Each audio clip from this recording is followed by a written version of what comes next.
जय हिंद दोस्तों, और एक बार फिर से स्वागत है आप सभी का आपके अपने चैनल पर। और आज का ये वीडियो आप लोगों के लिए काफ़ी इम्पोर्टेंट है। जो भी लोग कर्ज के दलदल में फंस चुके हैं, जिनको कर्ज के दलदल से अब वापस निकलना है और अपनी जो ज़िंदगी है उसको अच्छे से जीना है, तो उनके लिए ये वीडियो काफ़ी ज़्यादा इम्पोर्टेंट है। लेकिन जो लोग कर्ज में हमेशा की तरह फंसे रहना चाहते हैं, इससे बाहर निकलना नहीं चाहते हैं, तो फिर वो ये वीडियो छोड़ के जा सकते हैं। बाकी एक बार फिर से मैं स्वागत करता हूं आप सभी का आपके अपने चैनल पर। और हम आप लोगों से बात करेंगे 3 साल का जो एक्सपीरियंस है मैं अपना शेयर करना चाहता हूं। लाखों लोगों से बात करने के बाद और लाखों लोगों की समस्याओं को सुलझाने के बाद अब मैं एक वीडियो डेडिकेटेड बना रहा हूं, जिसमें कि मैं अपना एक्सपीरियंस आप लोगों के साथ शेयर करूंगा कि आखिर क्यों लोग कर्ज के दलदल में फंस जाते हैं, इसके पीछे का कारण क्या होता है, कैसे इससे बाहर आ सकते हैं और कैसे आप अपने अकाउंट में प्लस में आ सकते हैं। मतलब आपके अकाउंट में पैसे बढ़ेंगे। जैसे आपके अकाउंट में अभी माइनस में होंगे क्योंकि आपका जो लोन चल रहा है, लेकिन वो लोन भी खत्म होगा और आपके अकाउंट में पैसे भी आएंगे, तो जो आप ज़रूरत के समय इस्तेमाल कर सकते हैं। तो ऐसी कौन सी चीज़ें हैं, कौन सी बातें हैं, बहुत ही छोटी छोटी बातें हैं जिनका लोग ध्यान नहीं देते, जिस वजह से वो इस दलदल में फंसते हैं। लेकिन उनसे बाहर निकलना भी आसान है। अब कुछ लोग हैं वो निकलना चाहते नहीं हैं, और कुछ लोग जो है वो चाहते हैं कि बाहर निकले, लेकिन उनको रास्ता नहीं पता होता। तो मैं आज के इस वीडियो में आपको रास्ता भी दिखाने वाला हूँ कि कैसे आपको बाहर निकलना है। तो वीडियो को बिना वक्त गवाए हम लोग शुरू करेंगे। तो आपने अगर हमारे चैनल को अभी तक सब्सक्राइब नहीं किया है तो मेक श्योर करें कि चैनल को सब्सक्राइब करके बेल आइकन को प्रेस करें। तो मेनली लोग कर्ज क्यों लेते हैं? सबसे पहली चीज़ होती है दोस्तों ज़रूरत, और दूसरी चीज़ होती है जो आप लोग अय्याशी बोल सकते हैं वो करने के लिए। इन दोनों में से किसी एक चीज़ के लिए लोग लोन लेते हैं। अब मान लीजिए किसी ने फ़ोन पे लोन लिया, या लोन लेकर फ़ोन खरीद लिया, मोबाइल या बाइक या ऐसा कुछ भी खरीदा जिससे कि उसको कुछ भी प्रॉफिट नहीं है, वो उसकी ज़रूरत नहीं है, लेकिन फिर भी वो चीज़ खरीद रहा है लोन लेके, क्योंकि ऐसी फैसिलिटीज़ आजकल अवेलेबल हो चुकी है। और दूसरे लोग लोन लेते हैं अपनी ज़रूरतें पूरे करने के लिए। अब ज़रूरत क्या हो सकती है कि बिजनेस में थोड़ा पैसा लगाना है, इसके लिए ले सकते हैं। या फिर अगर उनको कोई कंडीशन आ गई ऐसी ख़राब, यानी किसी की शादी हो रही है घर में, उसमें पैसा लगाना है, या फिर मेडिकल इमरजेंसी है उसमें पैसा लगाना है, तो ये सब जो लोन है ये सब ज़रूरत के बेसिस पे लिया गया है। लेकिन बाकी जो लोन लिए जाते हैं बाइक खरीदने के लिए, फ़ोन खरीदने के लिए, जूते खरीदने के लिए, कपड़े खरीदने के लिए, या कहीं घूमने जाने के लिए, क्योंकि हर चीज़ के लिए आजकल आप लोगों को काफ़ी आसानी से लोन मिल जाता है। क्रेडिट कार्ड सबके हाथ में दे दिया गया कि आप जाइए जितना मन है वो खर्च कीजिए, कोई दिक्कत नहीं है। लेकिन उस समय आपको दिक्कत नहीं होगी, दिक्कत तब होगी जब आप किसी परेशानी में फंसेंगे। और हर समय एक जैसा नहीं होता, और सबको इस बात का अंदाज़ा नहीं है कि वो कब किस परेशानी में फंस जाएगा। आजकल के समय में देखा ये जा रहा है कि 21 साल 22 साल के लोगों को क्रेडिट कार्ड हाथ में दिया जा रहा है जिसकी लिमिट 1 लाख 1.5 लाख है। अब जिसने कभी ज़िंदगी में 1 लाख रुपए कमाया नहीं, 1.5 लाख रुपए कमाया नहीं, 5 लाख रुपए कमाया नहीं, अब उसके हाथ में अगर आप 5 लाख रुपए या 2 लाख रुपए या 1 लाख रुपए देंगे तो उसको उसकी कीमत का पता नहीं होगा। वो जहाँ मन चाहेगा वहाँ खर्च कर देगा, उसको जो मन होगा वो करेगा, और वो वापस में आपका पैसा भर भी नहीं पाएगा, या वो अगर पैसा चाहेगा भी भरना तो भी भर नहीं पाएगा। क्योंकि जब उसको पैसे की कीमत ही नहीं पता है तो वो उस पैसे का इस्तेमाल सही जगह नहीं करेगा। तो ये तो बैंकों का अपना ये एक तरीका है पैसा लोगों से कमाने का, इसीलिए वो सभी के हाथ में क्रेडिट कार्ड या लोन की फैसिलिटी दे देती है।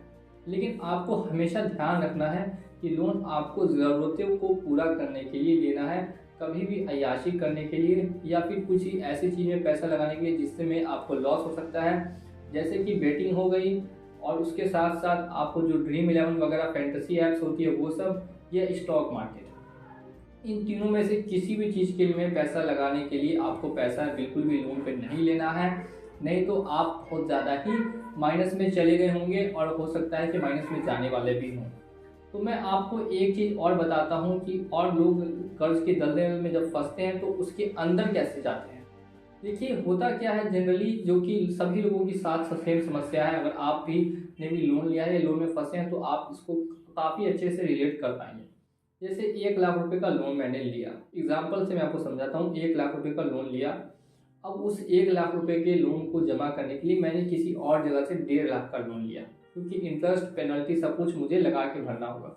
अब फिर मैंने 1.5 लाख का लोन लिया, अब उस 1.5 लाख के लोन को लेने के लिए मैंने 2 लाख का लोन। अब इसी तरीके से कब उसका लोन जो 1 लाख का था वो 5 लाख का हो जाएगा, और 5 लाख से 10 लाख का हो जाएगा, वो उसको खुद पता नहीं चलेगा। और उसके बाद जब 10 लाख का लोन हो जाएगा, सारे रास्ते बंद हो जाएंगे, तब उसको समझ में आएगा कि अब मैं जो हूँ इससे बाहर नहीं निकल सकता, अब मैं पूरी तरीके से फंस गया हूँ। तो अगर आपका भी लोन का अमाउंट छोटा है तो आप वहीं पे रुक जाएं और ज़्यादा लोन नहीं लें। मैं फिर से बता रहा हूँ, अगर लोन का अमाउंट छोटा है तो अभी स्टॉप हो जाएं और ज़्यादा लोन नहीं लें। आप ये मत सोचें कि लोन लेने के लिए, फिर लोन जमा करने के लिए लोन लूँगा तो फिर मेरा काम जो है हो जाएगा। आपका काम कभी नहीं होगा। आप ऐसे दलदल में फंसेंगे जिससे बाहर निकलना आपके लिए काफ़ी कठिन हो जाएगा। तो अब देखिए, ये एक प्रॉब्लम आ गई कि लोन के दलदल में मैं फंस गया, 5 लाख का मेरे ऊपर लोन हो गया। ठीक है, अब मुझे इससे बाहर निकलना है। तो बाहर निकलने के लिए क्या क्या बातें हैं जिनका मुझे ध्यान रखना है। अगर पर्सनल लोन लिया है या किसी और तरीके से आप किसी भी अगर लोन में फंसे हैं, मैं सभी के लिए ये बात कर रहा हूँ, तो वो सभी ध्यान से सुनें। 5 लाख का लोन है, अब मुझे चेक ये करना है कि क्या मेरी कंडीशन ऐसी हो सकती है कि मैं लोन को वापस भर सकूं। क्या कुछ ऐसा है मेरे पास जो मैं फालतू रखा हुआ है, जैसे कार अगर है तो उसको बेच दीजिए, कुछ दिन आप ऑटो से जाइए। अगर आपके पास बाइक है, छोटा मोटा लोन है 20-40 हज़ार 50 हज़ार का, तो बाइक बेच दीजिए, लोन को जमा कर दीजिए। उससे भी छोटा लोन है 5 हज़ार 10 हज़ार 20 हज़ार का, तो फ़ोन को बेच दीजिए, लोन जमा कर दीजिए। इससे होगा क्या कि आपका जो फोकस है वो एक तरफ से हटेगा और दूसरी तरफ फोकस होगा। क्योंकि काफ़ी लोगों का फोकस इसी पे रहता है कि प्रॉब्लम है, कोई सॉल्यूशन की तरफ फोकस करना ही नहीं चाहता, कोई कुछ काम करना ही नहीं फिर चाहता है, वो प्रॉब्लम में ही फंसा रह जाता है। तो फोकस को हटाने के लिए कोशिश कीजिए कि अगर ऐसा कुछ आपके पास है उपाय, अगर कर सकते हैं तो कीजिए, अगर नहीं भी कर सकते तो दिक्कत नहीं है। एक और दिक्कत जो लोगों को होती है कि उनको यही नहीं पता कि उनके ऊपर अभी फ़िलहाल आज की डेट में कितना लोन है। काफ़ी लोगों से मैंने बात की और मैं जब उनसे पूछता हूँ कि आपके ऊपर कितना लोन है, तो बोलते हैं 4 जगह से है। अब कितना है उनको नहीं पता। फिर वो देखते हैं, देख के चेक करते हैं, चेक करने के बाद उसको जोड़ते हैं, फिर बताते हैं कि टोटल 5 लाख है या टोटल 7 लाख है। तो आपको कम से कम इतना तो पता होना चाहिए कि आपके ऊपर लोन का अमाउंट कितना है। अगर जब आपको यही नहीं पता तो फिर आप इससे बाहर कैसे निकलेंगे। अब जितना भी आपका लोन है वो एक जगह आप लिख लीजिए और आप सबसे पहले छोटे लोन को क्लोज करेंगे, फिर उससे बड़े, फिर उससे बड़े। इससे होगा क्या कि जो नंबर ऑफ लोन्स हैं वो कम होंगे। अब ज़रूरी नहीं है कि आप पूरा पैसा जमा करके ही लोन को क्लोज करें। आज मेरे ऊपर 5 लाख का लोन है, अब 2024 के अंदर में अगर मुझे इससे बाहर निकलना है तो इसके लिए मेरे हाथ में 1.5 लाख रुपये 24 की एंड तक होने चाहिए। इस बीच में किसी का पेमेंट मैं नहीं करूंगा। मैं पूरी कोशिश करूंगा हर महीने 15,000 रुपये बचाने की। जो भी मेरी सैलरी है या मैं जहाँ भी बिजनेस करता हूँ, जॉब करता हूँ, वो अगर 8 घंटे है तो 8 घंटे की जगह 12 घंटे किया जाएगा, 12 घंटे है तो 12 घंटे की जगह 14 घंटे किया जाएगा। लेकिन कुछ समय अगर आप परिश्रम नहीं करेंगे, अगर मैं परिश्रम नहीं करूंगा, तो मैं कभी इससे बाहर नहीं निकल पाऊंगा। और यही सच है।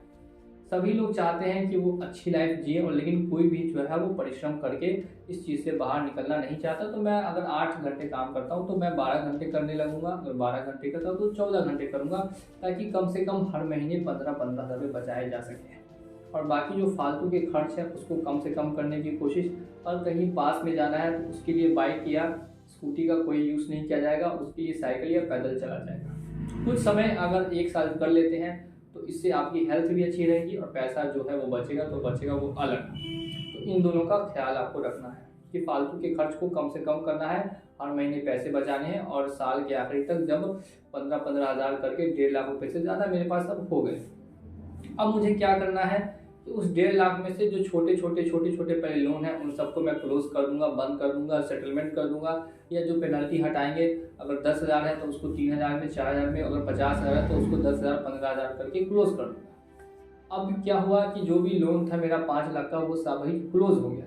अब क्लोज होने के बाद इस चीज़ को मुझे एक साथ और कंटिन्यू करना होगा कि मुझे हर महीने 15 हज़ार करके बचाने होंगे, और टोटल अगले साल के आखिरी तक मेरे पास प्रॉफिट में 2 लाख रुपए कम से कम होने चाहिए।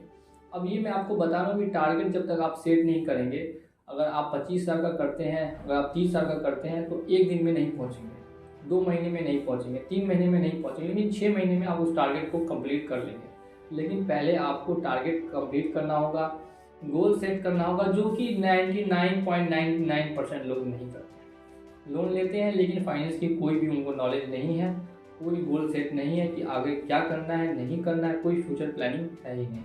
जब फ्यूचर की कोई प्लानिंग है ही नहीं तो फिर फ्यूचर ख़राब होगा। लेकिन वही अगर आप सब कुछ प्लान कर लेंगे तो फिर फ्यूचर ठीक बिल्कुल हो सकता है। तो इस चीज़ का भी आपको बिल्कुल ही ध्यान रखना है। वीडियो अगर आपको सच में पसंद आ रही है, आपकी किसी भी काम की है, तो वीडियो को एक बार लाइक कर दीजिएगा और आप अपनी राय को कमेंट कीजिए। क्या आप आज जाकर सबसे पहले अपना लोन का अमाउंट लिखेंगे एक डायरी में और गोल सेट करेंगे कि कितना कितना पैसा आपको सेव करना है और साल के आखिरी तक फिर उतना पैसा सेव करके आपको लोन को क्लोज कर देना। ये अगर छोटा मोटा लोन है तो अगर कुछ सामान आपके घर पे ऐसे पड़ा हुआ है जो आपको यूज़ नहीं कर रहे या यूज़ कर रहे हैं लेकिन ज़्यादा ज़रूरी नहीं है तो फिर आप उसको बेच सकते हैं। ज़रूरी सिर्फ दो चीज़ है, वो है कपड़ा और खाना। इसके अलावा कोई भी चीज़ ज़्यादा इम्पोर्टेंट नहीं है। फ़ोन के बिना आप रह सकते हैं, बाइक के बिना रह सकते हैं, कार के बिना रह सकते हैं, लेकिन खाने और कपड़ा बहुत ज़्यादा इम्पोर्टेंट है और घर इम्पोर्टेंट है। इसके अलावा और किसी चीज़ को आपको खास ज़रूरत नहीं है। अगर आप चेक करेंगे तो आपको पता चलेगा। अब एक बात और आपको ये यहाँ पर ध्यान रखनी है कि जो चीज़ आप दोबारा खरीद सकते हैं उसके बारे में ज़्यादा सोचें नहीं, बेचें और लोन क्लोज करें, इससे ज़्यादा कि आपको और दिक्कत हो। अब कुछ लोग होते हैं कि उनका लोन जो है वो तो डिफ़ॉल्ट हो गया, अब उनको डर होता है कि उनकी इमेज ख़राब होगी। थोड़ी बहुत तो दिक्कतें आएंगी ही आएंगी। इमेज किसकी ख़राब नहीं होती है, और आप इमेज अगर बचा के अपना पैसा दे देते तो फिर कोई दिक्कत नहीं। लेकिन जब पैसा ही नहीं तो फिर इमेज की क्या चिंता, फिर इमेज की उतनी चिंता आपको नहीं करनी है। कुछ परेशानी कठिनाइयाँ आएंगी, सभी लोगों के साथ आती है, लाखों लोग हैं, कोई अकेला आदमी नहीं है। तो ऐसी कठिनाइयाँ परेशानियाँ सभी के साथ एक बार ज़िंदगी में ज़रूर आती है और उसी से वो सीखता है। तो ये भी एक परेशानी है, कठिनाई है, जिससे कि आपको सीखना है, डरना नहीं है, सिर्फ आपको इससे सीखना है। तजुर्बा होगा तभी जाके आप आगे और अच्छा कर पाएंगे। तो इन सभी चीज़ों का आप ध्यान रखें और अगर आपको कोई राय है तो वो आप हमारे कमेंट सेक्शन में कमेंट कीजिए कि और क्या उपाय हो सकते हैं इससे बाहर आने के। और अगर वीडियो पसंद आया हो तो वीडियो को लाइक कीजिए और चैनल पे अगर नए हैं तो चैनल को सब्सक्राइब कीजिए। और मिलूंगा अगली वीडियो में मैं बहुत जल्द। जय हिंद, जय भारत।